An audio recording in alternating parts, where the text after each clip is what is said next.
ये तो कुछ और खुल गई है। ये खुल गई। ये हमारे पास स्टूडेंट्स के नाम है, ठीक है। और कितनी बड़ी लिस्ट है ये? अगर अपने को चेक करना है, अपन कहाँ जाएंगे? ऊपर जाएंगे, कंट्रोल शिफ्ट डाउन एरो। 183 बच्चे हैं, ठीक है ना। 183 बच्चा एक शीट में है, ओके। दूसरा खोला अपन ने, और दूसरे शीट में इनेबल एडिटिंग। ये है, इस फाइल का नाम है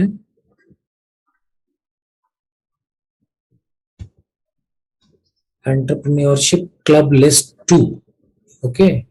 और दूसरी वाली शीट का नाम है एंटरप्रेन्योरशिप स्टूडेंट्स और एक क्लब, ओके। ठीक है, अब आपको क्या चाहिए? कॉमन नेम दोनों शीट में। दोनों शीट में जो जो नाम कॉमन है, जो दोनों जगह यस सर। मौजूद है, वो अपने को निकालना है। ठीक है, यस सर। ठीक है। तो देखो क्या करेंगे। और कौन सी शीट में काम कर दूं, क्लब में या स्टूडेंट्स में? सर अलग शीट बना के अपन को कॉपी करना है। सर आप कुछ में भी कर सकते हैं इसे, तो काम अच्छा, बट वो कोई ठीक प्रॉब्लम नहीं, शीट्स तो ठीक अवेलेबल है फिर से। ठीक है, ठीक है, ठीक है।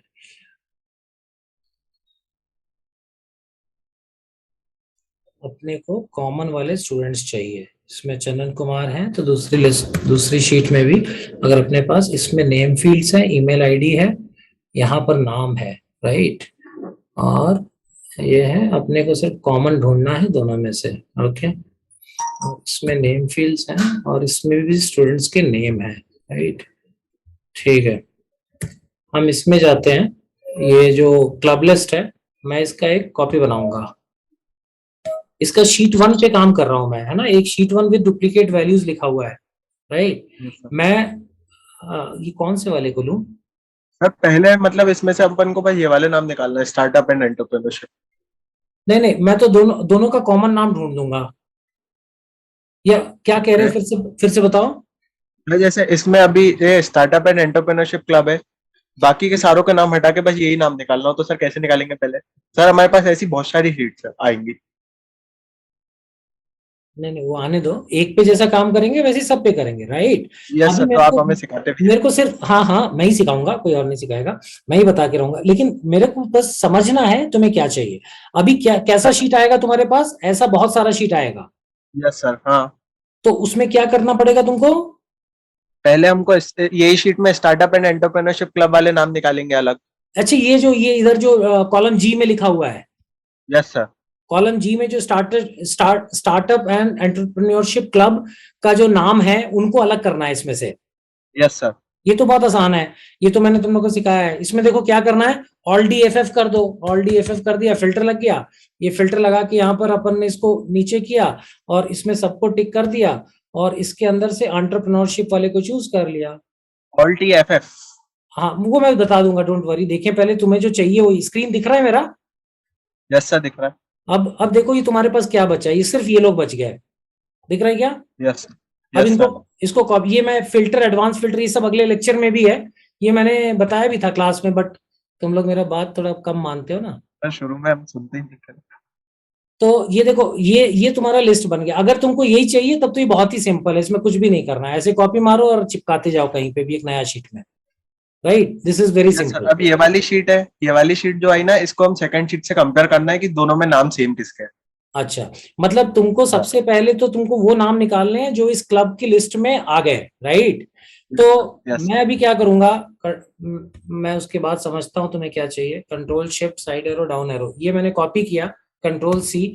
और इसमें मैं एक नया शीट कर देता हूँ, राइट। इसका नाम मैं रख देता हूँ एसकेएस, मेरे नाम से लिख दिया मैंने, जिससे यस सर। तुम कभी भी मेरे पे इल्जाम लगा सको कि ये आपने बनाया था, आपकी जिम्मेदारी है।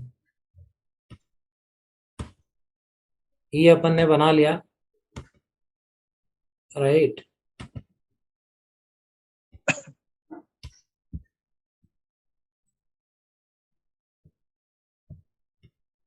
अनुष्का आ गया है क्या? क्या पता सर, मैं देखा। Yes sir. अच्छा, आ गए हैं, ठीक है, ठीक है। अनुष्का, जब तक हम लोग ना इनका कुछ एक काम है उसको करके दिखा रहे हैं, वो एक्सेल का ही है, तो थोड़ा सा लर्निंग भी हो जाएगा। Sure sir.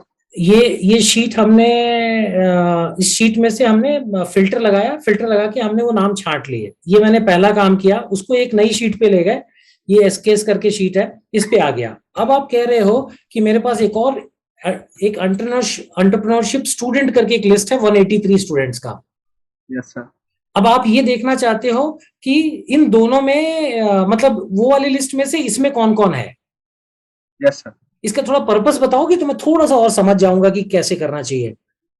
मतलब सर हमें कॉमन नेम की लिस्ट लेना है। नहीं नहीं, वो तो मैं मतलब ये वाले जो इसमें भी है और जो वो वाली लिस्ट में भी है, वो वो समझ नाम की गया। अलग लिस्ट। ये कौन सा लिस्ट है? ये नॉर्मल क्लास स्टूडेंट्स है जो एंटरप्रेन्योरशिप पढ़ रहा है। एंटरप्रेन्योरशिप पढ़ने वाले सारे बच्चे हैं 183। इसमें से कुछ बच्चों हाँ। ने क्लब में पार्टिसिपेट किया है, तुम्हें उन बच्चों का हाँ नाम हाँ। देखना है। यस सर, जिन्होंने क्लब में भी किया है और जो क्लास में भी है। ओके ओके, गुड गुड, ठीक है। तो कायदे से हमारे पास क्या होना चाहिए कि यहां पर एक हम कॉलम बनाना चाहिए क्लास के आगे, और यहां पर हमको लिखना चाहिए कि ये क्लब मेंबर हैं क्या। Yes sir. ये देखो, अगर तुमने यहां पर मैंने क्लब मेंबर लिखा और यहां पर अगर मेरे पास यस नो कुछ आ गया तो मेरा काम बन जाएगा। राइट, यही चाहिए आपको? Yes sir. ठीक है। कह सकते हैं। नहीं नहीं, तुम्हारा एग्जैक्टली जरूरत पूरा होना चाहिए, मतलब वो नहीं कि यस। अपना कॉम्प्रोमाइज मत तो करो। एक्चुअली हम लोगों को न्यू शीट बनानी है जिसमें क्लब और ये स्टार्टअप दोनों के स्टूडेंट्स हों कॉमन। हाँ जो दोनों लिस्ट में नाम है ना, वो हम लोग को एक अलग शीट बनानी है। हाँ हाँ हाँ, वो कोई इश्यू नहीं है। देखो समझो, इस चीज को थोड़ा सा समझो। ये तुम्हारे पास शीट है जो एग्जॉस्टिव लिस्ट लग रही है, मेरे को बड़ी लिस्ट लग रही है ये वाली, जिसमें 183 स्टूडेंट्स हैं। राइट, ये सब बच्चे जो एंटरप्रेन्योरशिप यस। पढ़ रहे हैं। इसके अंदर से तुम्हारा कहना है कि कुछ बच्चे ऐसे हैं जिन्होंने एंटरप्रेन्योरशिप क्लब में पार्टिसिपेट किया है। Right, yes sir. अब तुम्हें उन बच्चों का एक अलग से लिस्ट बनाना है जो क्लब में भी हैं और क्लास में भी हैं। Yes sir. ठीक समझ रहा हूं? Yes sir. तो जो बड़ा ग्रुप है वो तो ये वाला है, एंटरप्रेन्योरशिप स्टूडेंट्स का, 183 स्टूडेंट्स का, यस यही सर, बड़ा है ना। 183। Yes sir. इसके अंदर वो सारे बच्चे होंगे जो क्लब में होंगे। क्लब में क्या कहीं और से भी बच्चे आ सकते हैं? Yes sir. ओके, उस क्लब में। क्लब में यूनिवर्सिटी लेवल पे आएंगे, ये केवल जेएलबीएस का है। अच्छा, तो तुमको सिर्फ जेएलबीएस और क्लब का कॉमन निकालना है। हाँ। ओ डन, ठीक है।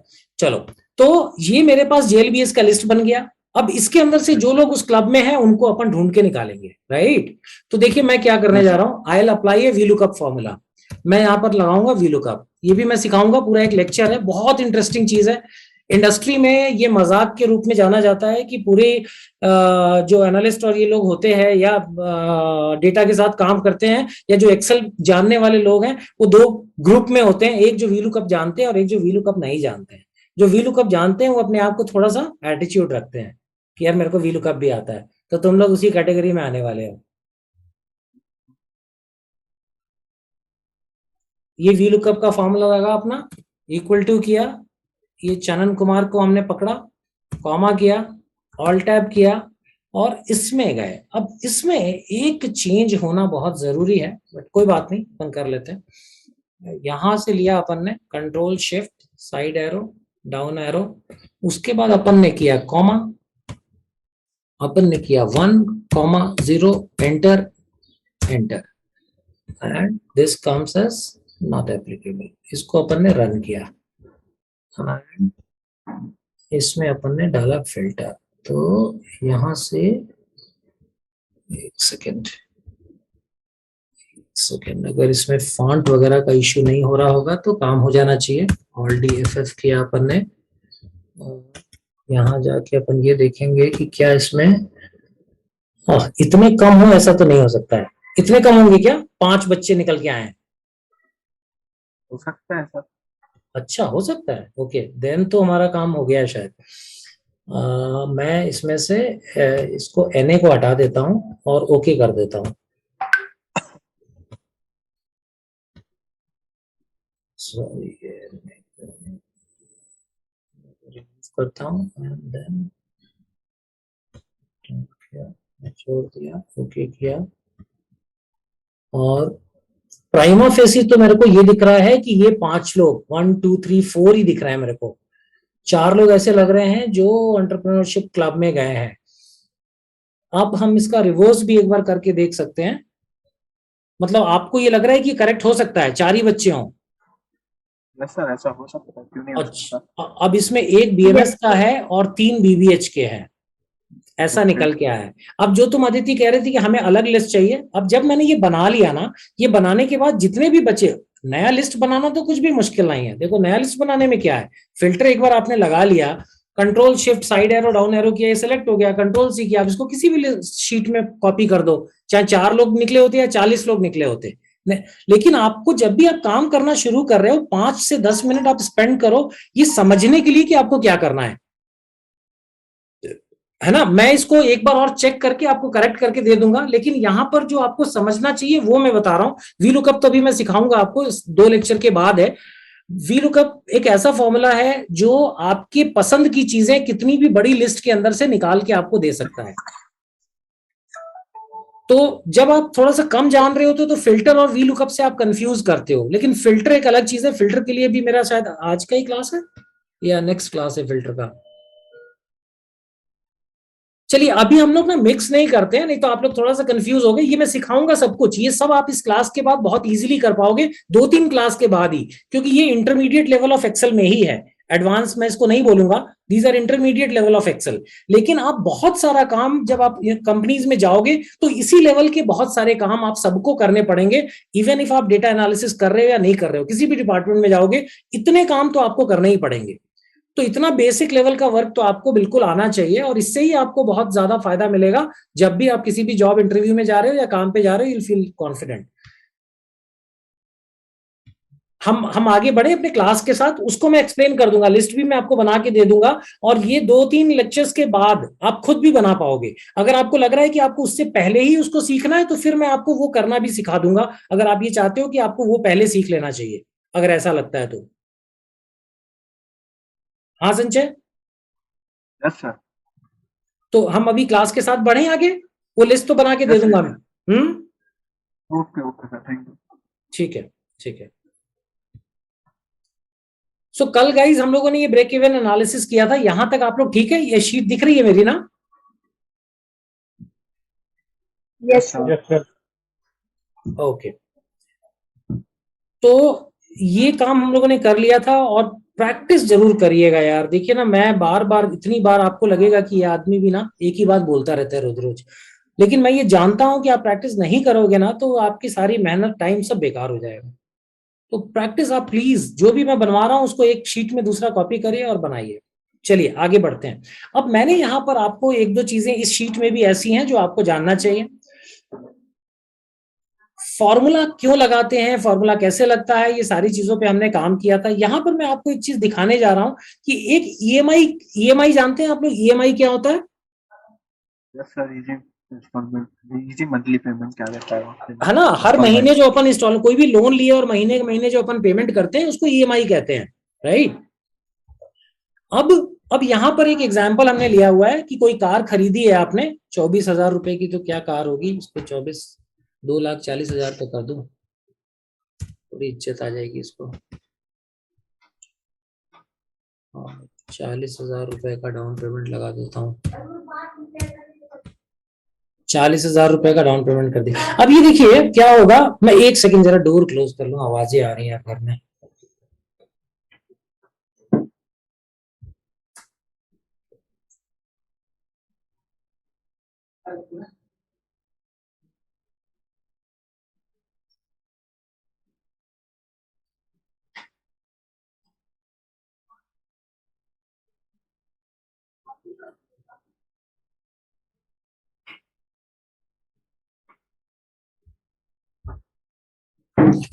हाँ गाइज, ये देखिए कि मैं इसमें जो बताने की आपको कोशिश कर रहा हूं कि कोई भी फॉर्मूला एक्सेल का जो है वो कितनी इजी के साथ लगता है जब आप उस फॉर्मूले को समझ लेते हैं और वो क्या काम करके देता है।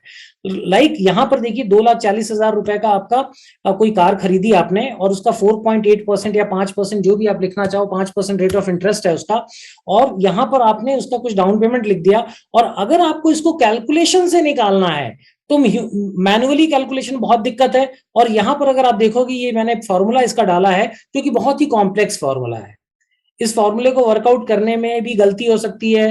तो एक्सेल के जो अप्लाइड फॉर्मूलेज हैं उनका हमको इस्तेमाल करना है, उनको लर्न करना है। उनको लर्न करने में अगर हमें थोड़ा एफर्ट लगता भी है तो हमें लगाना है, और उसको समझने के बाद फिर उसको कैसे इस्तेमाल करते हैं वो देखना है। तो यहाँ पे एक फंक्शन मैं दिखा रहा हूं, बाकी फंक्शन हम डिटेल में भी कवर करेंगे, but I am just trying to show you one function. यहाँ पे जो ग्रीन में सेल्स हैं, जो ग्रीन में सेल्स हैं वो बेसिकली मेरे इस फॉर्मूले पे काम करेंगे, और यहां पर हम फॉर्मूले से उसको निकालेंगे। We will try to find out with a formula. अब ईएमआई का फॉर्मूला एक्सेल में होता है पीएमटी करके, तो आपको मालूम है इक्वल टू और पीएमटी लिख दिया मैंने, तो ये पेमेंट करके ये फॉर्मूला आ जाता है। ये पेमेंट करके फॉर्मूला आया तो उसमें देखो कुछ चीजें मांग रहा है वो, जैसे वो मांग रहा है रेट ऑफ इंटरेस्ट, एनपीईआर क्या होता है, number of monthly payments, PV is the present value of loan, और उसके बाद जो ये कैपिटल ब्रैकेट्स में जो चीजें लिखी हुई हैं, बड़ी ब्रैकेट में जो चीजें लिखी हुई हैं, वो आपको इतना उसको सोचना नहीं है, उसके लिए इतना परेशान नहीं होना है, क्योंकि वो कंपलसरी चीजें नहीं है, जरूरी चीजें नहीं है। जब आप और कॉम्प्लेक्सिटीज लाना चाहते हो कि पेमेंट हमको महीने के लास्ट में करना है, उन सब चीजों में वो काम आता है। बट आपको ये ब्रैकेट के बाहर वाली चीजें फाइनेंशियल फंक्शंस में सीखनी चाहिए, जिसको हम सीखेंगे। तो ये देखिए पीएमटी इसने बोला कि मेरे को ईएमआई निकाल के दो, और उसने बोला मेरे को रेट बताओ, तुम कितने महीनों में पेमेंट करोगे वो बताओ तुम, और कितने का लोन है ये बताओ तुम। राइट है, तो हम इसको ये तीनों चीजें देंगे। अब ये तीनों चीजें अपन कैसे देंगे वो मैं बताता हूं। मंथली इंटरेस्ट रेट पूछ रहा है, क्योंकि ईएमआई हम मंथली देंगे तो हम एनुअल रेट ऑफ इंटरेस्ट से काम नहीं चलेगा। 5% एनुअल रेट ऑफ इंटरेस्ट बोल रहा है, इसको भी 7 कर लेता हूं यार, थोड़ा सा रिलेटेबल हो जाएगा। 7-8% पे कार लोन मिल रही है, शायद 9% पे मिल रही है, और कार 2,40,000 की कार ठीक नहीं लग रही है अभी भी मेरे को। इसको कर देते हैं 6,40,000, ये ठीक है। 6,40,000 की कार हो गई, 9% इसका ये हो गया। डाउन पेमेंट अगर मैं कुछ भी नहीं ले रहा हूँ, not taking any down payment, इसको हटा दिया मैंने। अब देखिए इसका हम कैलकुलेशन करने जा रहे हैं पीएमटी बेसिस पे। मंथली पेमेंट का हम कैलकुलेशन करेंगे, तो मंथली इंटरेस्ट रेट चाहिए। मंथली इंटरेस्ट रेट का मतलब हो गया एनुअल इंटरेस्ट रेट को डिवाइड कर देंगे 12 से। 12 से डिवाइड कर दिया तो ये मेरा मंथली इंटरेस्ट रेट आ गया। टोटल मंथ पेमेंट्स के कितने होंगे, तो 5 साल का लोन है। 5 साल का अगर लोन है तो 5 से 12 मल्टीप्लाई करूंगा तो मेरे मंथ निकलेंगे, ये मेरे मंथ निकलेंगे। ये मेरे 60 मंथ्स की पेमेंट जाएगी। लोन अमाउंट कितना ले रहा हूं, तो ऊपर वो 6,40,000 ही मेरा लोन अमाउंट है, ये मैंने डाल दिया, ये मेरा लोन है। ये 3 फिगर्स मैंने ठीक से कैलकुलेट कर ली। उसके बाद मैं पीएमटी का फॉर्मूला लगा दूंगा, पीएमटी एंटर। अब वो पूछ रहा है रेट, मंथली रेट कितना है मेरा 7%, कॉमा कितने पीरियड में पेमेंट करूंगा, 60 महीनों में पेमेंट करूंगा, कॉमा लोन की वैल्यू कितनी है, ये मेरे लोन की वैल्यू है। और मैंने इसको क्लोज किया और एंटर कर दिया। ये देखिए दोनों वैल्यूज बराबर निकली आपकी, 13,285 रुपए, 13,285 रुपए। 2 प्लेसेस ऑफ डेसिमल में थोड़ा सा ये है, but they are decimal places, अगर इनके हम सेम करें तो दे आर सेम लॉस। 13,285, 13,285 रुपए। मैं यहां पर जो आपको एक बात बताने की कोशिश कर रहा हूं, वो सिंपल सी एक बात बताने की कोशिश कर रहा हूं कि फॉर्मूलेज पे हम थोड़ा सा टाइम स्पेंड करेंगे इस पूरे अपने कार्यक्रम में। थोड़ा सा फॉर्मूलेज को देखेंगे, और फॉर्मूलेज को जब आप लगा रहे हो थोड़ा उसको प्रैक्टिस करो, जिससे आपको फॉर्मूलेज की आदत धीरे धीरे पड़ती जाए। फॉर्मूले में लगाने के लिए मैंने जो शुरू में बताया था कि एक तो इक्वल टू लगा के अगर फॉर्मूला मालूम है तो टाइप कर लो, एफएक्स को प्रेस करोगे तो यहां से फॉर्मूले का ये खुल जाता है। इसके अलावा क्या तरीका है, इसके अलावा जो शॉर्टकट है जो मैं चाहूंगा कि आप लोग यूज करने लगो, वो है शिफ्ट F3। अब शिफ्ट F3 दबाओगे तो ये अपने आप खुल जाता है। शिफ्ट F3 का थोड़ा सा आदत डाल लो। शिफ्ट F3 डाला, उसके बाद आपको जो भी फॉर्मूला यहाँ पर चाहिए आपने पीएमटी टाइप किया, ओके किया, यहाँ पे पीएमटी का फॉर्मूला आ गया, ओके लिया आपने। यहां पर देखिए आपको ये चीजें नजर आती हैं कि कौन कौन सी चीज इंपॉर्टेंट है। यहां पर भी आप देखिएगा डार्क कलर से जो लिखा है बोल्ड में, rate, NPR, PV, they are the ones without which you cannot do the calculation. इतना तो बेसिक चाहिए ही होता है। ये कुछ एडिशनल चीजें हैं जिसकी जरूरत नहीं होती है कैलकुलेशन में, ये बहुत ही डिटेल्ड में फाइनेंसिंग के कुछ चीजें हैं उसके लिए चाहिए। आपको पहली 3 चाहिए। अब रेट मैंने बोला, या रेट आपने लगाया, इसको एंटर कर दीजिए। नंबर पीरियड 60 है, 60 पीरियड्स हैं। प्रेजेंट वैल्यू ऑफ लोन, कितना लोन है, ये लोन है, और ओके कर दीजिए। यहाँ देखिए नीचे इसका रिजल्ट भी निकलता रहता है। तो ये आपका कॉन्फिडेंस लेवल थोड़ा सा आ जाना चाहिए कि मेरे को फॉर्मूलेज लगा लेता हूं मैं आसानी से, और फॉर्मूलेज लगा के उनकी वैल्यू समझ के और उसको हम अप्लाई कर पाते हैं। ये वाली शीट पे काम कर पाए आप लोग, एक बार करेंगे फिर से। यस सर, फिर से Yes, sir. अपन इसको डिलीट मारते हैं, ठीक है। अब ये नीचे मैंने मैनुअली एक फॉर्मूला लगा के इसकी वैल्यू निकाली है 13,285 रुपए। आप भी बहुत मेहनत करके कैलकुलेट करोगे तो इतना ही निकलेगा, लेकिन अब अपने को मेहनत नहीं करना है, सिर्फ इतनी मेहनत करना है कि हम एक्सेल में समझ जाए कि क्या किधर डालेंगे तो बात बन जाएगी। तो रेट ऑफ इंटरेस्ट एक्सेल में अगर अपन मंथली पेमेंट कर रहे हैं तो रेट ऑफ इंटरेस्ट भी मंथली है। यहाँ पे कार का जब आप लोन लेने जाओगे वो आपको बोलेगा 6 लाख का लोन मैं आपको 9% से दे दूंगा। बात वो एनुअल की करते हैं, इंटरेस्ट वो मैनुअली लगाते हैं, मंथली लगाते हैं। तो जब मंथली लगाते हैं तो उसको हमको मंथली करना है। मंथली करने के लिए हमको ये 9% को 12 से भाग दे देना है, क्योंकि साल में 12 महीना होता है ये। तो मेरा महीने का रेट ऑफ इंटरेस्ट निकलेगा 0.75। उसके बाद टोटल ईयर 5 साल का लोन है, लेकिन ईएमआई तो आप हर महीने भरते हैं, तो कितना ईएमआई भरेंगे? 5 को मैं 12 से मल्टीप्लाई करूंगा, 60 इंस्टॉलमेंट हो गया। ये मेरा रेट ऑफ इंटरेस्ट हो गया। अब यहाँ पे मैंने लोन अमाउंट का कॉलम इसलिए अलग से रखा है कि कभी कभी आप कुछ डाउन पेमेंट भी कर देते हो। मान लो आपने 1 लाख रुपए का डाउन पेमेंट कर दिया, तो उस केस में आप इस वैल्यू को, लोन अमाउंट को, लोन में से डाउन पेमेंट को माइनस करते हो, क्योंकि जो आपने डाउन पेमेंट दे दी वो थोड़ी लोन है आपका। तो आपका लोन बन गया 5,40,000।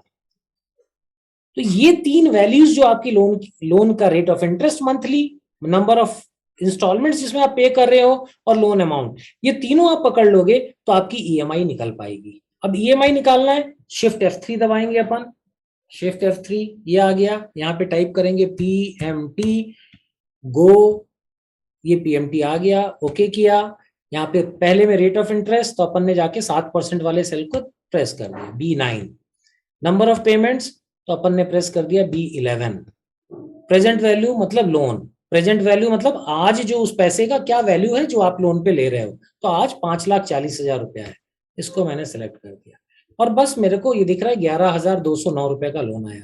यहाँ नीचे भी फॉर्मूला भी 11,209 बोल रहा है, मैं ओके कर दूंगा। ये आ गया आपका 11,209.51 का आपका ये किस्त बन गया। अगर अपना मीटिंग कटेगा तो फिर से ज्वाइन कर लीजिएगा सेम लिंक से। ये क्लियर हुआ क्या बालकों? Yes sir. ये मैंने अलग से कर लिया, बट ये वाली शीट नहीं मिल रही मुझे। ये वाली शीट मैं अच्छा ये मैंने बाद में देखो, तुम लोग चौकन्ने हो कि नहीं चेक करता रहता हूँ मैं। ये देखो, ये जो अपना ग्रुप है ना, कौन सा एडवांस एक्सेल ग्रुप है, उसमें मैंने ये बाद में डाला है शीट नंबर 1 रिवाइज्ड। ये देखो शीट मेरा, देखो यहाँ पर, यहाँ पर, यहाँ पर, यहाँ पर, ये देखो एडवांस एक्सेल सेशन 1। ये पहले सेशन 1 डाला था मैंने, ये सारे एक साथ। बाद में मैंने सेशन 1 फिर से डाला, इसमें 2 ये मैंने शीट्स ऐड किया है। इसको डाउनलोड कर सकते हो। अगला शीट भी उसमें पिछले वाले जो भेजा उसमें नहीं है, बजट प्रिपेयर करने का। Okay sir.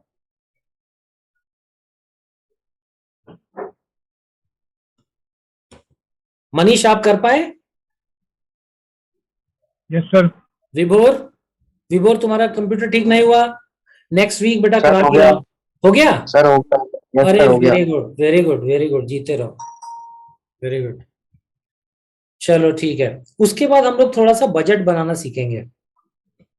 कंपनी में जाओगे तो चाहे तुम फाइनेंस में जाओ ना जाओ, तुम मार्केटिंग में भी जाओ तो भी अपने प्रोडक्ट के हिसाब से बजटिंग वगैरह जो है ना, ये जानना जरूरी है। कहीं पे भी जाओगे, एचआर में भी जाओगे तो तुम्हें अपने डिपार्टमेंट का, अपनी टीम का बजटिंग करना पड़ सकता है। तो बजटिंग बहुत इजी है, इसको थोड़ा सा देख लेते हैं।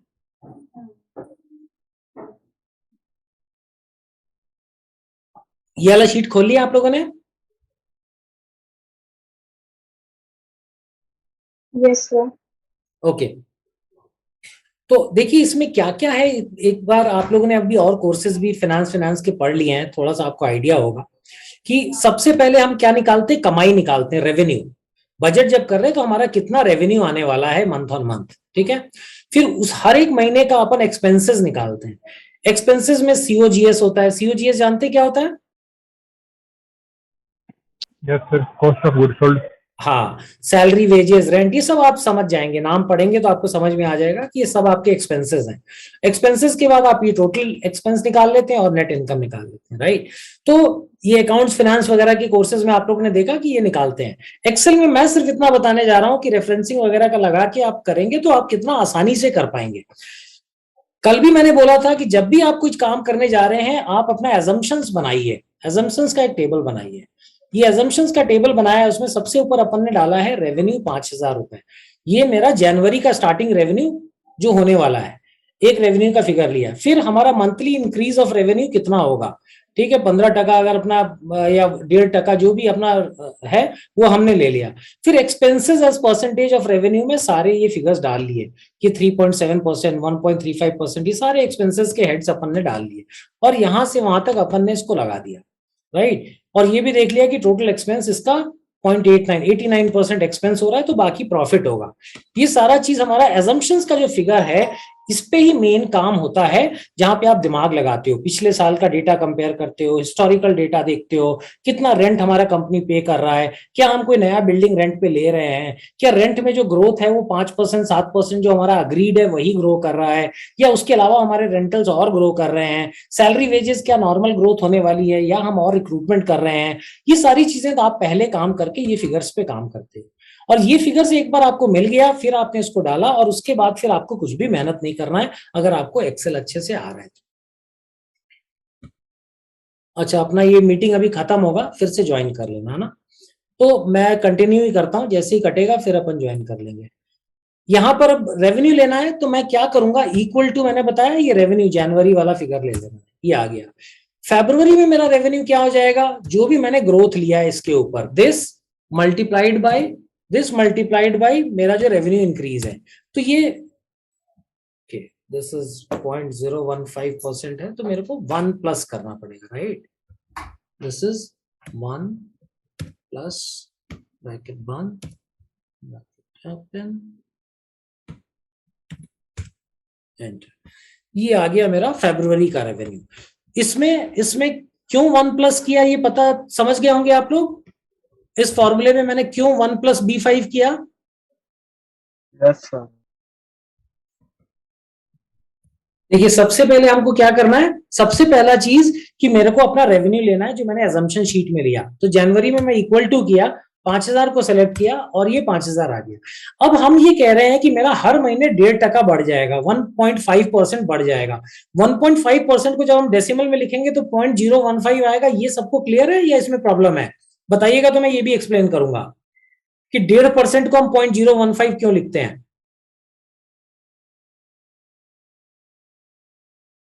क्लियर है, मैं बता दूं एक बार।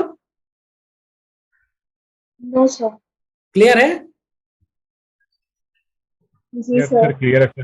ठीक है, ठीक है। तो अब मेरे को फरवरी में जब ग्रोथ चाहिए तो 15%, जैसे मैं यहां पर एक एग्जांपल लेके आपको बताता हूं कि आपके पास 1,000 रुपया है, राइट। इसका 10% कितना होगा, 1,000 का 10% कितना होगा, हाँ 100 100 100 होगा। तो मेरा फिगर बढ़ के कितना हो गया, मेरा फिगर बढ़ के 1,100 हुआ ना, यस सर। राइट। तो अगर मैं इसको लिखता हूं कि 10%,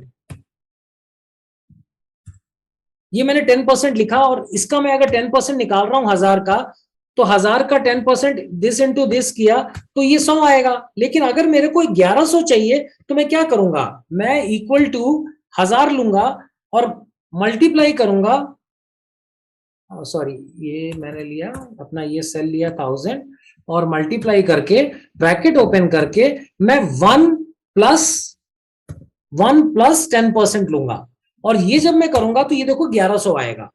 समझ पा रहे हो। तो अगर मेरे को फरवरी का रेवेन्यू बनाना है तो मुझे लिखना पड़ेगा जनवरी का रेवेन्यू मल्टीप्लाइड बाय ब्रैकेट में 1 प्लस ये परसेंटेज, तब मेरा 5,075 निकलेगा। ये क्लियर हुआ क्या। Yes sir. Yes sir. अब मुझे एक चीज बताओ, दो चीजें मैं इंपॉर्टेंट सिखाने जा रहा हूं, एक सीख चुके हो एक नया बताऊंगा। जो सीख चुके हो वो तुम्हें बताना है। क्या मैं इसको ड्रैग कर दूं आगे, ये काम करेगा। No sir. No, sir. No, sir. क्या करना पड़ेगा मुझे? फ्रीज। फ्रीज करना Freeze. पड़ेगा। तो B5 में करना जाकर पड़ेगा। मैं सिर्फ फंक्शन F4 प्रेस करूंगा और अब मेरा काम हो गया। अब मैं इसको ड्रैग कर दूंगा, मुझे कुछ भी नहीं करना है, बस इतनी सी चीज आपको सीखनी है। ये आपने याद रख लिया तो जिंदगी में आपका काम आसान है। ठीक है। अब लाइफ में एक और चीज आपको हमेशा, जब आप नंबर्स पे काम करोगे ना, तो ये उल्टे सीधे आपको डिजिट्स यहां पर दिखाई देंगे, डेसिमल निकल आएगा। इसके लिए मैं एक समाधान आपको बताने जा रहा हूं जो आप याद रख लेना। जब मैं यहां पर फॉर्मूला ये लगाया मैंने, इसके आगे मैं लिखूंगा राउंड, ROUND, राउंड, और ब्रैकेट ओपन करूंगा। राउंडिंग तो आप जानते हो ना, राउंडिंग क्या होता है? जैसे 1 रुपया 15 पैसा है, उसको राउंड ऑफ करूंगा तो 1 रुपया लिख देता हूं। 1 रुपीज 58 पैसा है, उसको राउंड ऑफ करके 2 रुपीज लिखता हूं। ये मालूम है ना? Yes, sir. रुपीज में जब भी कुछ है 50 के ऊपर गया तो राउंड ऑफ होके ऊपर जाएगा, नीचे है तो नीचे आएगा। ये इसका एक फॉर्मूला है एक्सेल में। जो भी आप फॉर्मूला लिख लिए उसके आगे राउंड लिखिए, ब्रैकेट ओपन करिए, यहां पर कॉमा लिख के आप नंबर ऑफ डेसिमल्स दे दीजिए जितने का राउंडिंग चाहिए। अगर आपको 2 डिजिट का राउंडिंग चाहिए तो 2 डिजिट दे दीजिए। मेरे को यहाँ पे 0 का राउंडिंग चाहिए तो मैं इसको 0 डिजिट लिख के और एंटर कर देता हूं। क्लोज करके एंटर किया। अब देखिए जब मैं इस फॉर्मूले को आगे खींचूंगा तो जितने भी ये डेसिमल फेसिमल दिख रहे हैं सब गायब हो जाएंगे और ये फिगर मेरा सुंदर हो गया, ये बहुत प्यारा निकल के आएगा। तो एक ये राउंड का फॉर्मूला आप लोग याद रख लीजिए जब भी अकाउंट्स फाइनेंस, मान लीजिए आपको बोलता है कि नहीं मेरे को सेकंड प्लेस तक राउंडिंग चाहिए, सेकंड प्लेस ऑफ डेसिमल चाहिए, तो बस आप 0 को 2 कर दूंगा, मैं 0 को 2 कर दूंगा और इसको ड्रैग कर दूंगा। ये देखिए 2 प्लेसेस ऑफ डेसिमल आ गया, 43 पैसा 23 पैसा, इस पे राउंड कर दिया इसने। लेकिन मुझे अगर 0 चाहिए तो मैं इसको यहां पर सिंपली यहां पर 2 की जगह मैं 0 कर दूंगा और ये मैंने कर दिया। मेरा बहुत क्लीन सा टेबल बन गया। मेरा बजट तैयार होने में रेवेन्यू कैलकुलेशंस मेरा हो गया। मैं एक्सपेंस को भी इतनी आसानी से कैलकुलेट कर दूंगा। ये हो गया। सम करना है, क्या फॉर्मूला लगा दूं? ऑल्ट इक्वल टू मार दूं, ऑल्ट इक्वल टू। इसको याद रखिए क्योंकि इकलौता शॉर्टकट एक्सेल ने बनाया, इसीलिए बनाया है कि आप हर जगह उसका इस्तेमाल कर सकें। अब आपको सेम काम इधर करना है, कुछ भी नहीं है। COGS इज 0.375%, तो आपको क्या करना है? Equal to this multiplied by this, इतना परसेंटेज, ये निकल आया, राइट। और इसको आपने पुल करेंगे तो बात नहीं बनेगी, तो अब आप जानते हो फ्रीज करना है। B7 सेल को फ्रीज कर देंगे। फंक्शन F4 कर दिया आपने, एंटर कर दिया और आपने इसको खींच दिया। फिर से देखिए ये डेसिमल्स दे रहा है, तो जब भी आपको ये डेसिमल्स परेशान करेगा आप हमेशा वो काम कर दो, बस कुछ भी नहीं करना है। देखिएगा ध्यान से, ROUND ब्रैकेट ओपन, ये जहां तक इसका डिटेल्स है वहां पर कॉमा डाल के 0 और ब्रैकेट बंद, एंटर।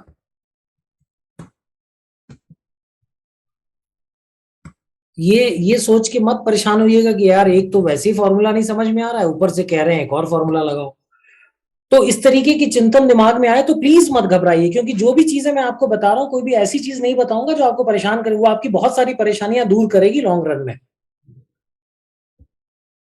इसलिए बहुत कामली और पेशेंटली सीखते सीखते चलिए, हर दिन आपकी वैल्यू एडिशन होगी और आप सडनली अपने आप को एक अलग लेवल पे पाएंगे।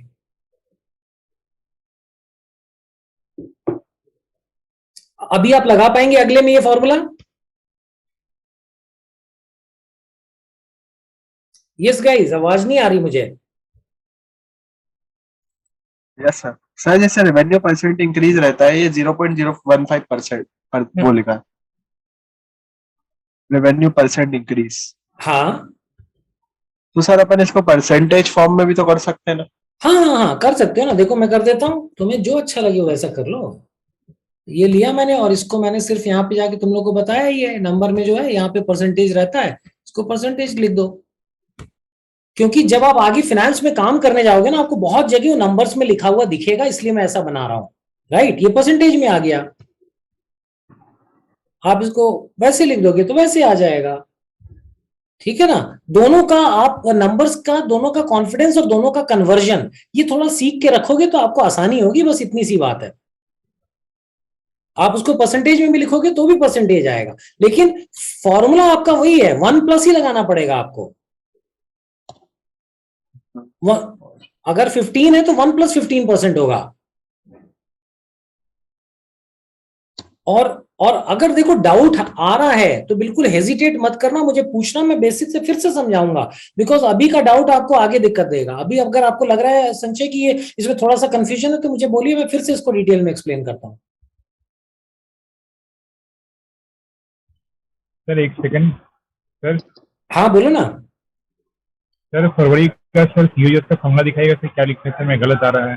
फरवरी का रेवेन्यू का, सीओजीएस का, सीओजीएस। सीओजीएस ये रहा।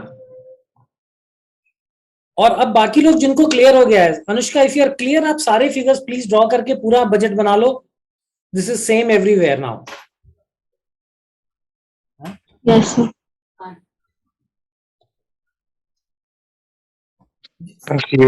अभी जिनको क्लियर हो गया है वो नीचे फॉर्मूला कॉपी करके आगे बढ़ाते जाओ और पूरा बजट ड्रॉ करो।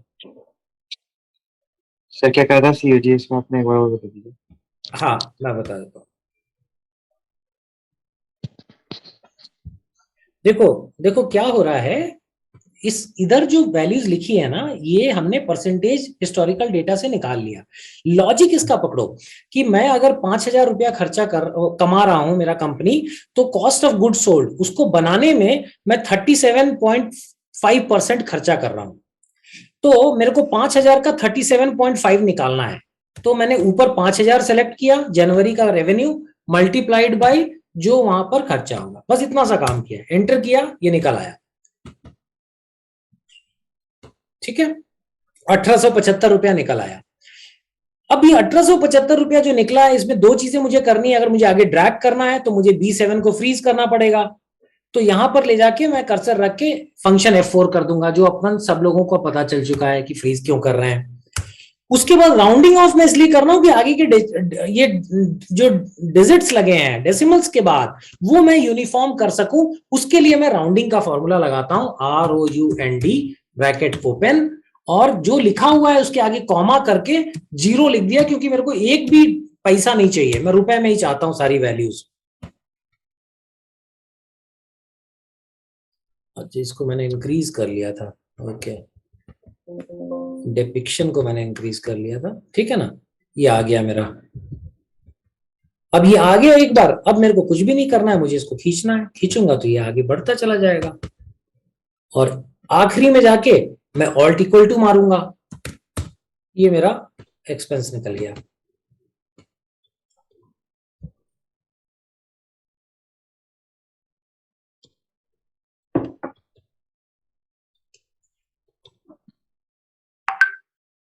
कर पाए आप लोग?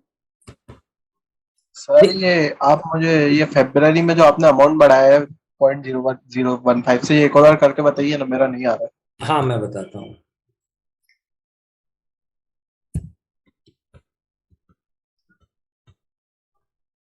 देखो, सबसे पहले मेरे को जनवरी का रेवेन्यू चाहिए, मैं इक्वल टू किया और ये 5,000 वाला सेल सेलेक्ट किया अपने अजम्पशंस में जाके, राइट।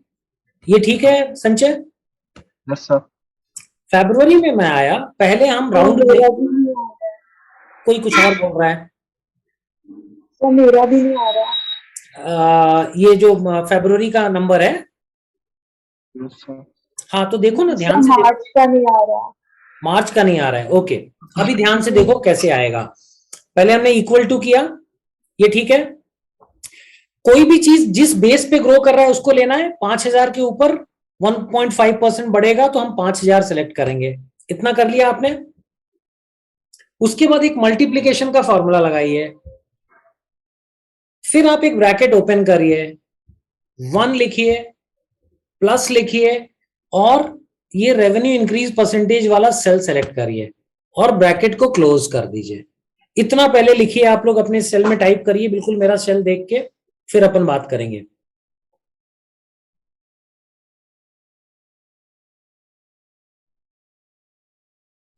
लिख लिया?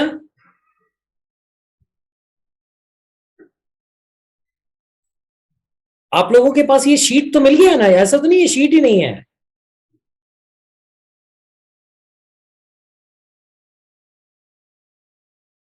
संचय? सर है, अच्छा ठीक है, आंसर आ गया आंसर आ ये गया वाला। ना, आएगा ही आएगा, हाँ किधर जी। जाएगा, बच ही नहीं सकता है वो। फंक्शन F4 कर लेना है। फंक्शन F4 क्यों करना है, सबने बताया है हमको।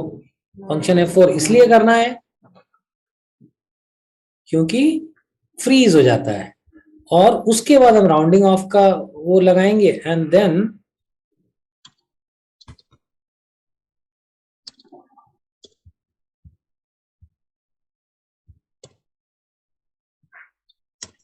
और ये राउंडिंग वाला समझ में नहीं आया। हाँ मैं समझाऊंगा ना, आपने राउंडिंग काय में लगाना स्टार्ट किया है? एक सेकंड में दिखा रहा हूँ बेटा, एक सेकंड दे दो मेरे को।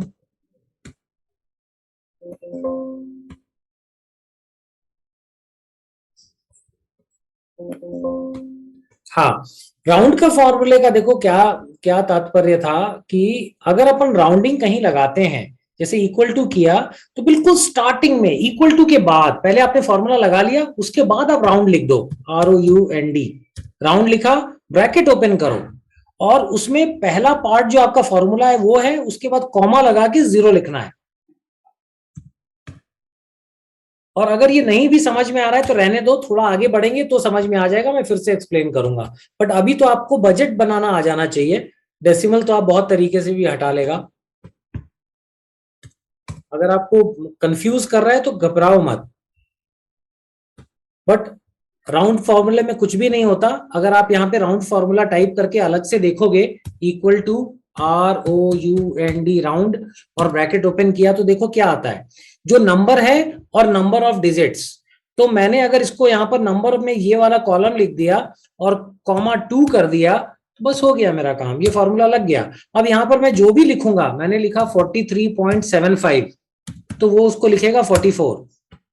इसको 42 प्लेसेस में मैंने किया ना, हाँ, अगर मैं 0 में करूंगा तो 44 कर देगा, ये 44 कर दिया। अगर मैं इसको बोलूंगा 1 प्लेस तक राउंड करो, तो वो इसको लिख देगा 42.8, वो सॉरी 43.8। अगर मैं 2 प्लेस करूंगा तो लिखेगा 43.75। तो वो बेसिकली डेसिमल के बाद आपको कितने अंक दिखाने हैं उसके लिए राउंडिंग होता है। मैंने 0 किया तो ये 44 कर दे रहा है।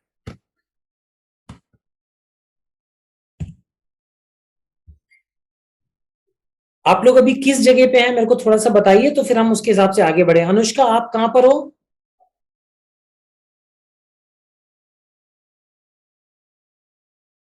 अनुष्का, आपने बना लिया?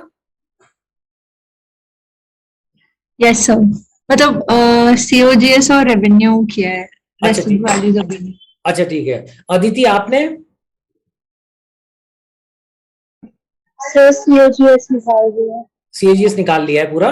ठीक है, चलो फिर सैलरी एंड वेजेस निकालते हैं। और आप देखो बिल्कुल ही आसान है वैसे तो।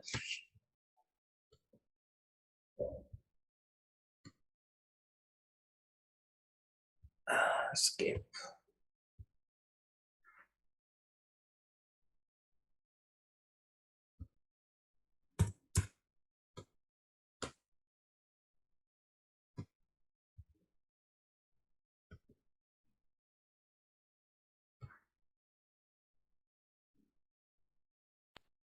सर एक बार आप 1903 पे क्लिक करेंगे, कार्ड का जो अमाउंट है COGS का, कौन से वाले पे बेटा? 1903 फेब्रुअरी वाला। अच्छा हाँ, ये है। F5। F5, क्योंकि वो फेब्रुवरी का परसेंटेज निकालना है, तो F5 should be multiplied by, okay sir, ठीक है। ओके।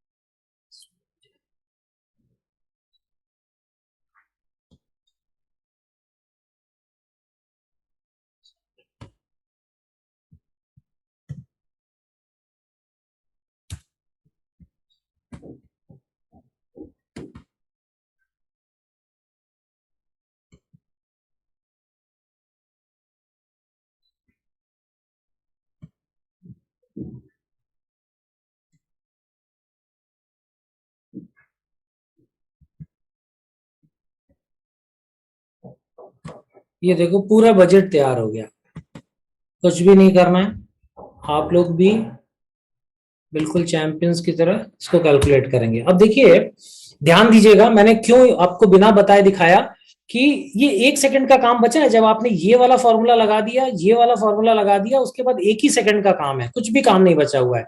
अगर आपने जो फ्रीजिंग सीखी है उसको प्रॉपरली यूज करेंगे। देखिए हम करके दिखाते हैं आपको ये कितना इजी है। एक बार आपने बनाया तो आप अपने टीम में सबसे स्मार्ट बच्चे बनोगे। ये देखो क्या करना है, सैलरी एंड वेजेस निकालना है। हमको क्या समझना है अब इस फॉर्मूले में, ये जो फॉर्मूला मैंने लगाया, इस फॉर्मूले में मेरे को ये समझना है कि मेरे दो चीजों का मल्टीप्लीकेशन हो रहा है। परसेंटेज यहां पर मेरे बी कॉलम में है, और मेरा फिफ्थ रो के अंदर मेरे रेवेन्यूज हैं, और इन दोनों का मल्टीप्लीकेशन हो रहा है। मेरी बात आप समझ पा रहे हो क्या? मतलब ये जब मैं जनवरी की फिगर्स कैलकुलेट करूंगा तो ये 5,000 मेरा रेवेन्यू फिक्स है, और 5,000 मेरा रेवेन्यू फिक्स है। जब मैं फरवरी में आऊंगा तो मेरा ये वाला रेवेन्यू फिक्स है, मार्च में ये रेवेन्यू फिक्स है, जिसके ऊपर मेरे को ये सारे परसेंटेज लगाने हैं जो कि बी कॉलम में फिक्स्ड है। इतना आपको समझ में आया है क्या? Yes sir. Yes sir. Okay, समझ में आया, मैं ये मान रहा हूं। ठीक है, फिर अब आगे देखिए हमको क्या करना। अब मैंने एक छोटे से इसके लिए फॉर्मूले को नीचे ड्रैग कर लिया। मैंने इस फॉर्मूले को नीचे नहीं ड्रैग नहीं करूंगा, यहां पर ही चेंज कर दूंगा। मैं यहां पर गया और यहां पर देखिए ऊपर लिखा हुआ है E5। E5 कहां पर है? ये है। इसके बाद जब मैं साइड में जाता हूं तो E5 के बाद क्या हो जाएगा? F5, G5, H5, I5। 5 constant है तो E के पहले डॉलर नहीं लगाऊंगा, मैं 5 के पहले डॉलर लगाऊंगा। ये कल मैंने जो टेबल मल्टीप्लिकेशन आपको सिखाई थी ना, वो उसी पर्पस से सिखाई थी कि आगे आप इसका फ्रीजिंग का कॉन्सेप्ट प्रॉपरली यूज कर पाओ। आप फिर से बताऊं मैं क्या कह रहा हूं क्या, या समझ पाए आप लोग?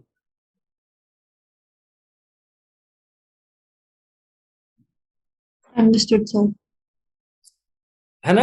समझ गए अनुष्का? यहाँ देखिए यहाँ पे 5 क्योंकि कांस्टेंट है तो 5 के पहले डॉलर लगाया। यहां पर मेरा बी कॉलम में सारे नंबर्स हैं तो मैंने बी के पहले डॉलर लगाया, 7 को फ्री छोड़ा क्योंकि 7, 8, 9, 10, 11, 12 ये नीचे जाएगा।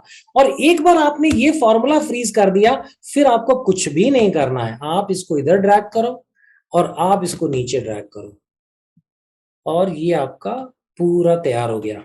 साल भर का कार्यक्रम रेडी हो गया। आपको टोटल एक्सपेंस करना है, मैंने बताया था ऑल्ट इक्वल टू आपको करना है। ऑल्ट इक्वल टू किया आपने, ये हो गया। इसको आप पकड़ के उधर खींच दीजिए, आपका हर महीने का टोटल एक्सपेंस निकल आया। मंथली टोटल एक्सपेंसेस डन, इसको आप इधर पुल कर लीजिए। Monthly expenses done. Net income निकालना है, आप नीचे जाके आप सिंपली टोटल रेवेन्यू जो ऊपर था 5,000 रुपए, 5,000 माइनस आपका जो पूरा खर्चा है, नीचे आए आप 4464, ये किया, ये आपका 536 रुपीज का प्रॉफिट हो गया।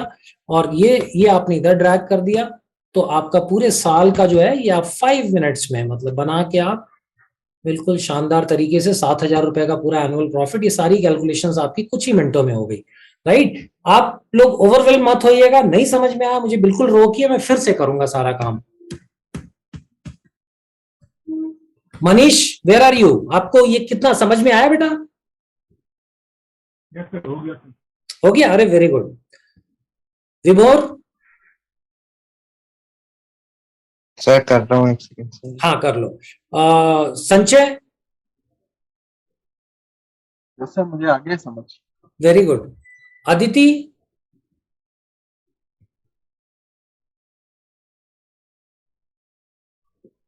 एक बार और दिखाऊं क्या, या ठीक लग रहा है? आप लोग ट्राई करेंगे, 5 मिनट और देते हैं। मैं एक बार कर रही हूँ सर। एक बार और कर दूं? ठीक है।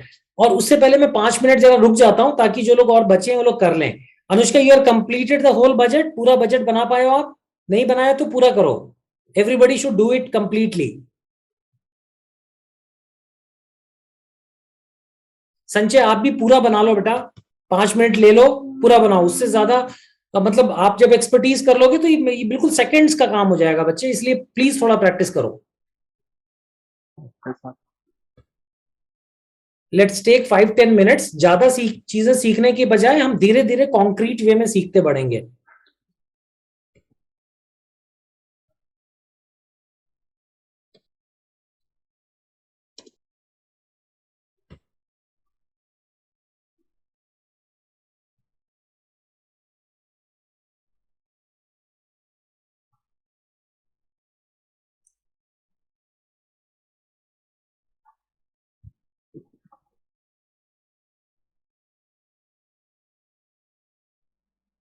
सर वो एक साथ सारा कैसा आएगा एक बार और बता दीजिए।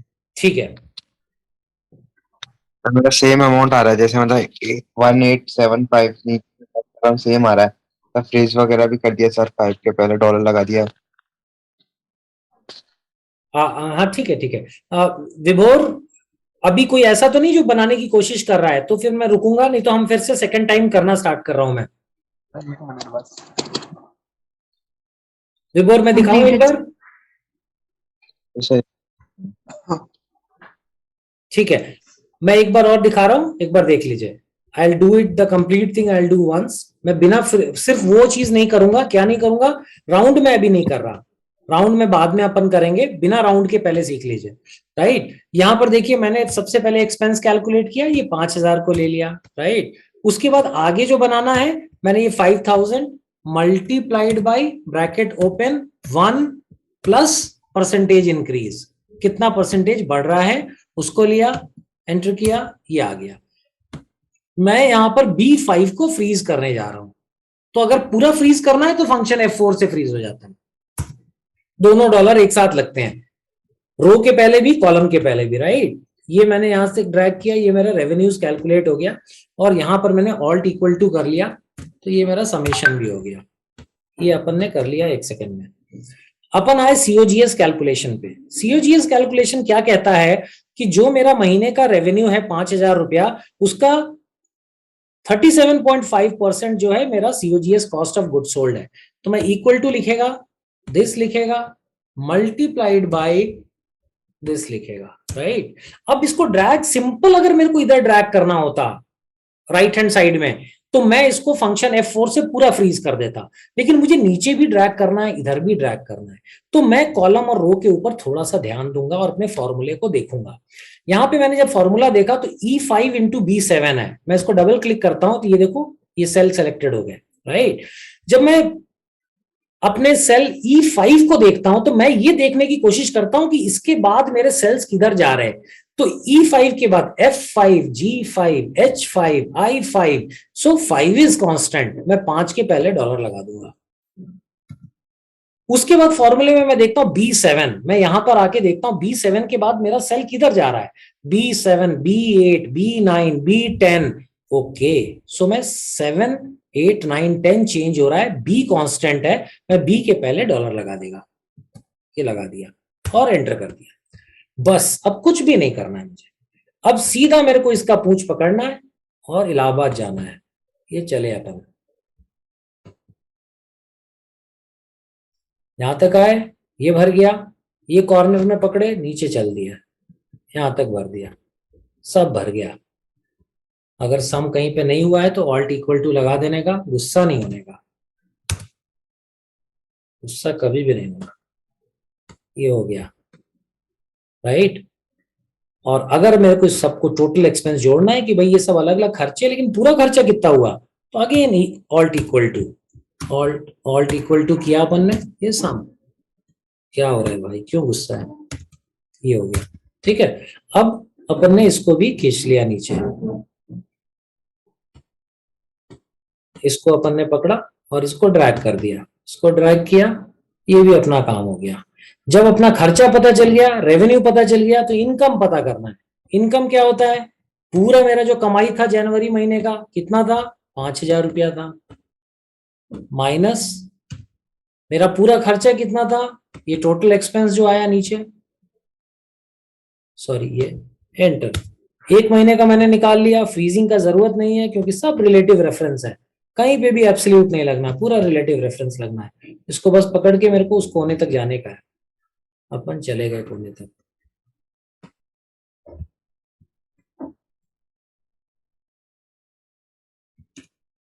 हाँ जी भाई लोग, क्या हाल है? आप लोग आए क्या मेरे आ साथ? गया सर। आ गया? सर आ गया, सर आ गया। Yes sir. सर अब एक बार राउंडिंग करके देख लेता हूँ मैं। हाँ, राउंडिंग आसान है, मुझे मालूम है वो आगे आप लोगों को ये बड़ा चीज ये समझना था, क्योंकि देखो मैं चाह रहा हूं कि रेफरेंसिंग जो लगता है बड़ा अजीब सा, लेकिन थोड़ा सा दिमाग लगा के सीख लिया ना, तो वो हमारे काम को इतना आसान करेगा कि आप पूछो मत। वो इसलिए मैं बार बार कह रहा हूं, और मैं ये रिक्वेस्ट करूंगा कि ये शीट आप 2-3 बार बना लो, एक बार शाम को, फिर एक बार कल, पूरा डेटा डिलीट करो, एक बार बना लो। 2-2 मिनट का काम है ये, लेकिन आपको एक अलग लेवल का कॉन्फिडेंस देगा एक्सेल पे काम करने के लिए।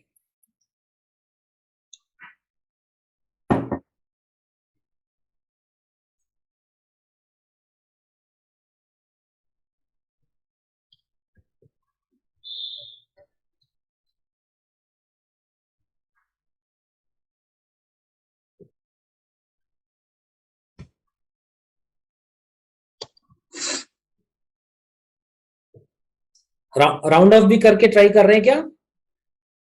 Yes sir. ओके, कर लो, हो कर गया लो। था। हो गया है, very good, very good. Manish, you are done? Yes sir. Vibhor, कर पाए आप?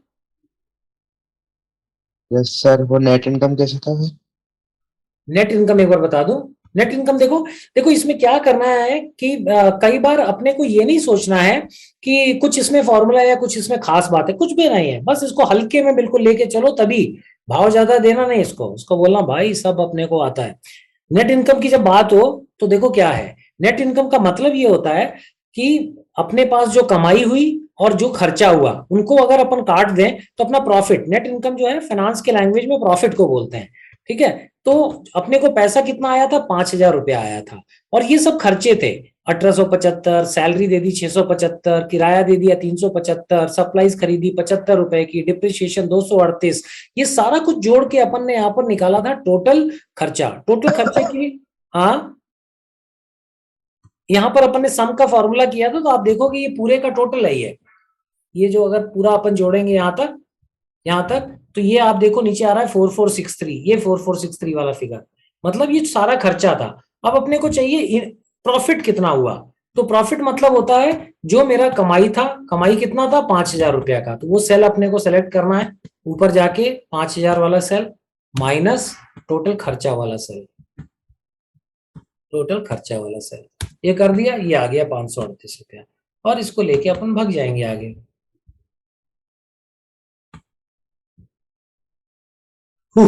ठीक है,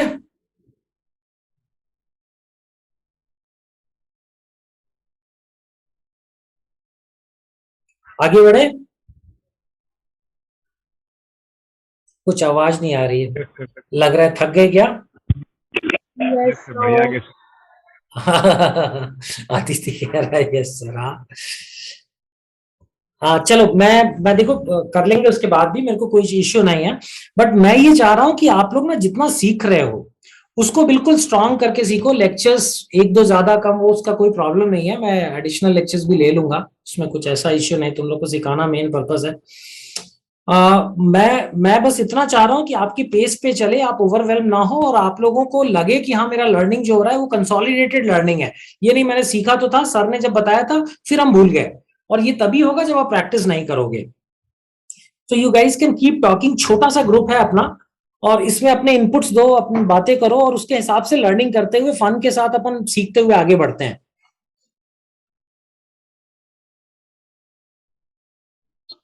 ओके सर।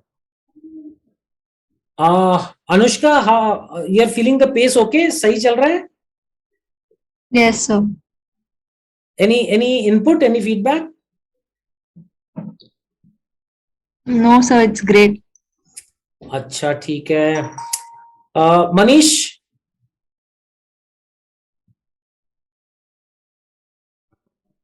Yes sir.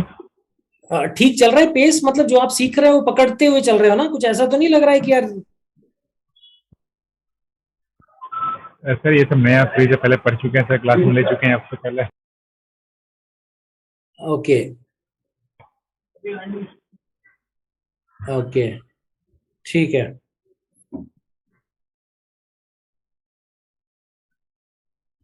चले थोड़ा सा और करें आगे,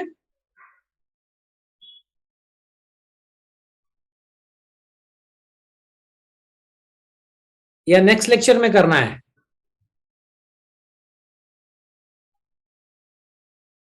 कोई कुछ नहीं बोल रहा है, मैं थोड़ा सा और पढ़ाऊं?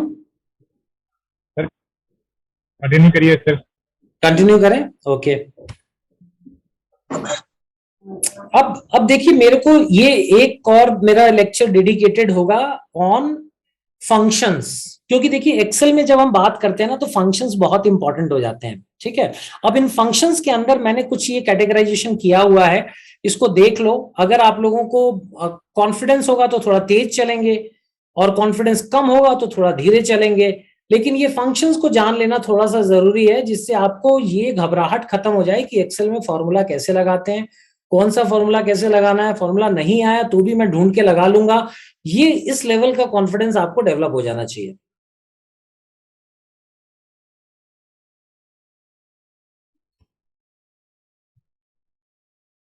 अब इसमें सबसे ज्यादा जो मेरे को इंपॉर्टेंट लगता है वो लगता है डेट का फंक्शन। डेट के फंक्शन में टुडे का फंक्शन कैसे लगाते हैं, आप लोगों में से किसी को ध्यान है? How we apply today's function? आज की डेट चाहिए तो equal to today bracket open close, equal to today bracket open bracket close, और उसका शॉर्टकट इक्वल टू कंट्रोल और वो उसको क्या बोलते हैं सर? हाँ ठीक है। ये क्या बोलते हैं सर उसको? डॉट और उसके नीचे कॉमा। हाँ, कोलोन और सेमी कोलोन होता है। एक के जो कोलोन है उसके साथ आपका टाइम आ जाता है अभी का, और दूसरे के साथ डेट आ जाता है, राइट? Yes sir. ठीक है। उसके बाद इसमें हमारे टाइम के कुछ फंक्शंस इसके अंदर मैंने दिए हुए हैं। टाइम के जो फंक्शंस हैं बेसिकली, इसमें एक्सपेक्टेड डेट का है, एंड ऑफ मंथ का है, डेटेड इफ है। डेटेड इफ आपको 2 पीरियड के बीच का ईयर, मंथ, डेज ये रिटर्न करके दे सकता है। So these are simple things. इसमें age calculation, retirement date, expiry date, ये सारी चीजें इसके अंदर आती हैं। और ये मैं इसलिए इसके लिए एक पेज डेडिकेटेड है क्योंकि ये आपके फॉर्मूलेज लगेंगे जब आप आगे कंपनीज में काम कर रहे होगे। तो इनको एक बार आप प्रैक्टिस कर लो, देख लो अगर आपको कहीं डाउट लगता है, क्योंकि ये मैंने सब बताया हुआ था and they are simple formulas. यहाँ पे फॉर्मूले भी लिखे हुए हैं। और अगर आप लोग अपने आप प्रैक्टिस नहीं करोगे तो नेक्स्ट लेक्चर में maybe I will dedicate some time to it. I will ask you few questions, अगर आप लोग बता दोगे तो ठीक है, नहीं तो we will dedicate some time to it.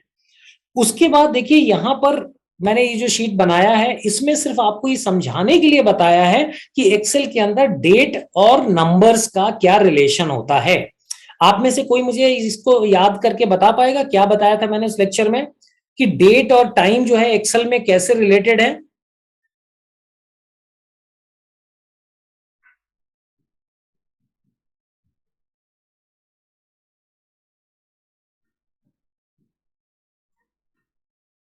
Manish, कुछ ध्यान है आपको? याद नहीं सर। ओके, देखिए ये यही इंपॉर्टेंट है। हम लोग ना जो सीख रहे हैं उसको पकड़ते चलें, ठीक है ना? देखिए मैं तो बताने के लिए बताऊंगा ही, बट आप लोगों को पकड़ लेना है उसको।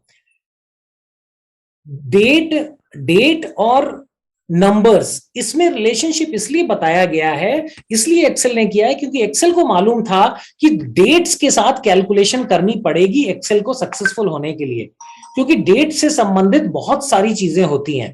तो डेट्स जो है एक्सेल के अंदर एक नंबर होता है। अब यहां पर देखिए मैंने एक तारीख लिखी है 1 जनवरी 1900। मेरी स्क्रीन दिख रही है आपको? मैं A9 सेल पे हूं इस वक्त। Yes sir. 1 जनवरी 1900, ये जो डेट है एक्चुअली एक्सेल के लिए ये एक नंबर है। एक्सेल का जो कैलेंडर है वो इसी डेट से स्टार्ट हुआ है, 1 जनवरी 1900 से। और इसलिए इसको अगर मैं नंबर्स में कन्वर्ट करूंगा तो उसके नीचे मेरे को जो बैकग्राउंड में जो एक्सेल नंबर देख रहा है वो 1 है। मतलब नंबर 1 को जब आप डेट की फॉर्मेट में देखते हैं तो आपको 1 जनवरी 1900 दिखाई पड़ता है। अब आपको इसको चेक करना है तो आप किसी भी सेल में, मैंने H3 सेल में मेरा कर्सर है, मैंने वहां पर कोई नंबर लिखा, मैंने वहां पर लिखा 1 ही लिखता हूं, चलो फिलहाल तो मैंने 1 लिखा, और मैंने बटन प्रेस किया Ctrl+Shift+3, और ये देखिए ये डेट में कन्वर्ट हो गया। अब मैं बटन प्रेस करूंगा Ctrl+Shift+1, ये देखिए नंबर में कन्वर्ट हो गया। तो ये जो 1 है ये एक्चुअली बैकग्राउंड में नंबर है, और जब इसको मैं Ctrl+Shift+3 करता हूं तो ये मेरे को एक पर्टिकुलर फॉर्मेटिंग है जिसमें एक्सेल मुझे दिखा रहा है। एक्सेल कह रहा है कि दिस इज 1 जनवरी 1900। मैं इसको 1900 बनाने के लिए यहां पर लिख देता हूं। ये देखिए एक्सेल ये कह रहा है कि 1 जनवरी 1900 मुझे आपको दिखाना है, लेकिन पीछे क्या है? पीछे है उसके एक नंबर। अब इसका क्या इंपॉर्टेंस है कि भाई इसमें अगर मैं 365 दिन या दिस प्लस 365 डेज कर दूं, ये मैंने 365 डेज किया और अब मैं इसको कंट्रोल शिफ्ट 3 करता हूं तो ये 31 दिसंबर बन गया, 31 December last day of the month of the year 1900 बन गया ये। इसका फॉर्मेट मैं एक बार फिर से आपको ये वाला फॉर्मेट करके दिखाता हूं तो आपको दिखेगा दिस इज 31 दिसंबर 1900 है और ये जो है दिस इज योर 1 जनवरी 1900। तो मैंने एक्चुअली क्या किया, मैंने पिछली डेट में 365 दिन जोड़ दिए तो ये निकल गया। अब सपोज करिए मुझे एम्प्लॉइज की रिटायरमेंट डेज चाहिए, उनकी ग्रेच्युटी पेमेंट के डेज चाहिए, उनके इंसेंटिव पेमेंट्स की डेट चाहिए, डेट ऑफ ज्वाइनिंग से मेरे को कोई फॉर्मूला रन करना है। मैं मैनुअली ये सारे काम नहीं करूंगा, मुझे फॉर्मूला डेवलप करने पड़ेंगे और फॉर्मूला डेवलप करके मैं अपनी शीट पे रख दूंगा तो प्रॉपरली मेरे को अलार्म और अलर्ट्स आते रहेंगे कि इस डे इतने एम्प्लॉइज को जाना है, ये सारे एम्प्लॉय।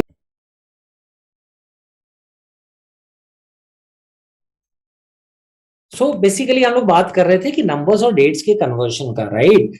जब आप इसको समझेंगे तो फिर आप देखेंगे कि इससे कितनी आसानी से आप आगे, जैसे मैंने कुछ एग्जांपल्स यहाँ पे दिए हुए हैं कि आप यहाँ पे इनवॉइस का ड्यू डेट डालिए, यहाँ पे टुडे का फॉर्मूला निकालिए और फिर कितने दिन ये इनवॉइस ड्यू हो गया। लाइक हमने यहाँ पर डेट डाल दी 12 सितंबर 2017, राइट, और आज की डेट अगर हमने डाली तो 24 अप्रैल 2022 है। तो कितने दिन पास हो गए इस इनवॉइस के? 1685 दिन पास हो गए। इसको डेट पुरानी है, इसको अगर मैं 22 ही कर लेता हूं तो ये माइनस आ रहा है कि ये अभी 141 दिन के बाद ये ड्यू हो जाएगी। अगर इसकी जगह 21 है तो इस तरीके से जो भी आप फॉर्मूलेज के साथ कुछ भी बना के रखेंगे। अब ये आया 224 दिनों से डेट, इसका ड्यू डेट निकल चुकी है और पेमेंट नहीं आई है, तो जब भी आप इसके ऊपर अलार्म लगा सकते हैं कि जब 0 ड्यू डेट हो जाए या -10 के बाद हमको इनको मैसेज भेजना है, इनको रिमाइंडर्स देने हैं। आपके पास बहुत सारे वेंडर्स होंगे, बहुत सारी इनवॉइसेज होगी, किस इनवॉइस का कब रिमाइंडर जाना है, किसका कब पेमेंट होना है, वो सारी चीजें अगर आपको लगाना है तो एक्सेल आपको बहुत हेल्पफुल हो जाता है अगर आप डेट्स के साथ फॉर्मूला लगाने में सक्सेसफुल होते हैं। तो इस ये वाली शीट जो है इसको प्लीज आप इसमें डेट्स डालिए और एक बार थोड़ा सा प्रैक्टिस करके देखिए। प्रोजेक्ट का स्टार्ट डेट है, प्रोजेक्ट का एंड डेट है, right, number of days pending for the project है। तो ये अगर आप यहाँ लगा के और फॉर्मूला लगा देंगे आपको डेट्स पता चलेंगी। इनका बहुत ज्यादा यूज होगा आपके बहुत सारे अलग अलग चीजों में। आप ये देखिए कुछ मैंने इसमें दी हुई है आपको डेट्स, उनका इस्तेमाल करके आप इसको कैलकुलेट कर सकते हैं। नीचे ये कैलकुलेशंस दी हुई है, अमाउंट ओन्ड है, कस्टमर का नाम है, अमाउंट ओन्ड है, इनवॉइस डेट है, आज की डेट है और number of days invoice late हो गई है। These are all 1700, so if you can just change the dates, 4 साल 1000 दिन, this plus 1200 will make it, if I make it 1500, right, this is 21 and if I pull it down ये आ गया, right, control C किया अपन ने और यहाँ पर अपन ने स्पेशल कर दी। मैंने इसकी डेट्स अपडेट कर दी हैं, थोड़ी सी डेट्स अपडेट मार दी इसके अंदर मैंने और इसको अब मैं डिलीट कर सकता हूँ, right. What I did was I added 1500 days to all the days, ये मैंने ऐड कर दिया। अब यहाँ पे 17 था, सब 21 हो गया। So what I did was her एक डेट में मैंने 1500 दिन आगे ऐड कर दिया। तो यहाँ जो नंबर्स आ रहे थे नंबर चेंज होके 179 257 डेट्स दिख रहे हैं। सो क्या है इसके अंदर, ये कोई कस्टमर है, उसका ये अमाउंट ओन्ड है, उसका ड्यू डेट ये था, आज की डेट ये हो गई, कितने दिन इनवॉइस लेट हो गया वो आपका यहाँ पर निकल रहा है। So in this way you will be able to make calculations. और डेट्स की जरूरत बहुत ज्यादा पड़ती है, हर ऑर्गेनाइजेशन को पड़ती है, हर टीम को पड़ती है, हर फंक्शन को पड़ती है। तो अगर आप डेज के आप फॉर्मूलेज को ठीक से यूज करेंगे तो ये आप कर पाएंगे। So is this clear to you all guys? ये ठीक है आप लोगों को? Yes sir. आप ये नेक्स्ट क्लास में सिखा दीजिएगा। अच्छा ठीक है, चलो अब चलिए नेक्स्ट क्लास में कंटिन्यू करूंगा। उसके बाद है आपका ये टाइम का कैलकुलेशन है। टाइम का बैकग्राउंड में एक्सेल कैसे कैलकुलेट करता है, ये थोड़ा सा डेट से ज्यादा कॉम्प्लेक्स है। ये मैं एक और बार बता दूंगा, ये दोनों चीजें आपको समझ में आ गई और फिर आप फॉर्मूलाज पढ़ना सीख गए तो फंक्शन लगाने में आपको ज्यादा मुश्किल नहीं होगी। लॉजिकल फंक्शंस हैं ये, present value, future value, NPV calculation, IRR calculation, PMT calculation, CAGR, AGR, ये सारी चीजें आपको लगेंगी बहुत हैवी, लेकिन believe me they are very easy. एक बार आप समझ जाओगे और अपने आप कॉन्फिडेंस फील करने लगोगे तो फिर आप इन पे बहुत आसानी से काम कर पाओगे। So will stop here guys.